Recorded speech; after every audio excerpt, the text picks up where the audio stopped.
Good day, everyone.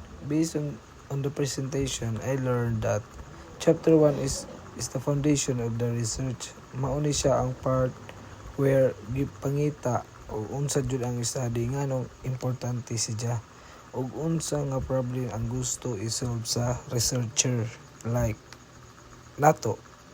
First, we have introduction.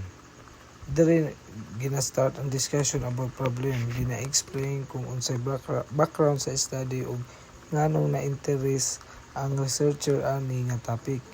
In simple terms, mao ni ang story behind the research. Next is the statement of the problem. Kini siya kay mga questions nga gusto tubagon sa study. Usually na ni main question o mga specific question. Kini nga part importante kay mao ni ang guide sa entire research. Overall, chapter 1 is very important because mao ni siya ang guide o direction sa whole research. Kung klaro ang chapter 1, mas dali sa masabtan o ma-develop ang entire study. Thank you. That's all for today. Mwah.